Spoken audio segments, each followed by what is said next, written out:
Next up, now it all makes sense why Bob's been going every other and why Real Mike thinks he's getting fights he doesn't want. And Mikey Gills, because we're going into Miguel Baeza -150 versus Takashi Sato +130. And Real Mike, this is the fight you're breaking down first. I wonder why. Well, Miguel Baeza, Brazilian Jiu-Jitsu black belt, 6'2", super tall, super good body. I mean, like this is just gonna be one of those shows. Super good body on this guy. I mean, when you look at him, he's a specimen. And Sato, Sato's been around the block, but he's 5'10".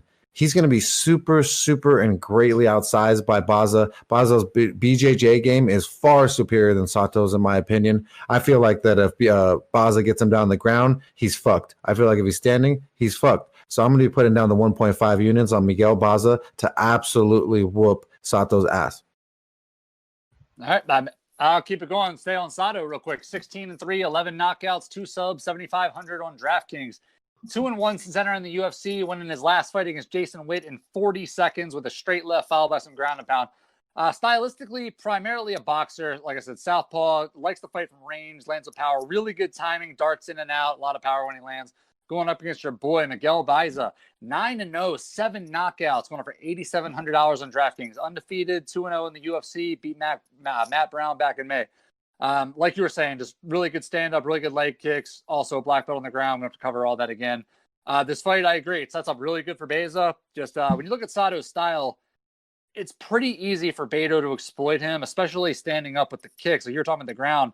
It's some of the nastiest leg kicks, too, when they're standing up.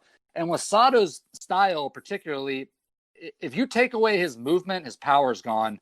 And when his power is gone, more importantly, the threat of his power is gone. And that's when I think Baeza is really going to be able to start to land and really start to bully Soto around.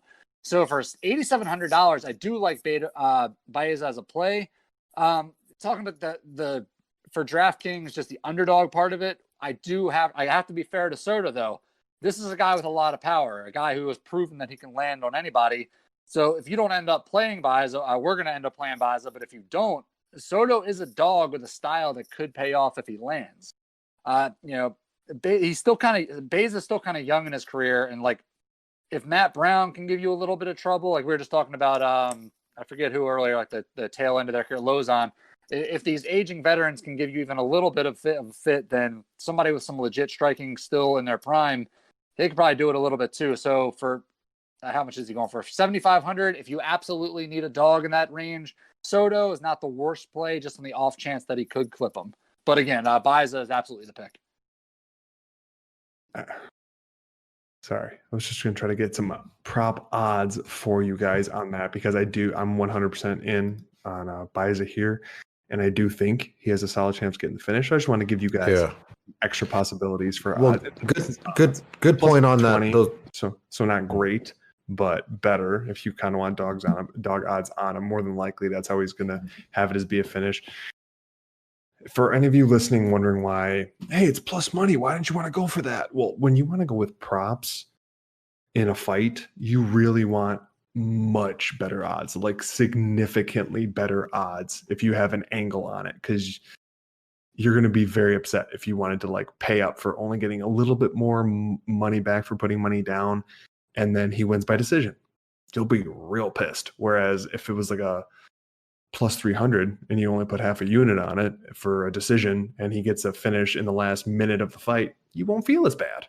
And it's just all around a smarter play. But I agree. I think Baeza is going to get a finish. I do worry about Sato's power in general. That's why this is not like a gigantic play. Like, this isn't like to win 2 units, to win 3 units. This is just one of our straight to win 1 unit plays on the favorite here. Well, slight favorite, -150 really isn't that big.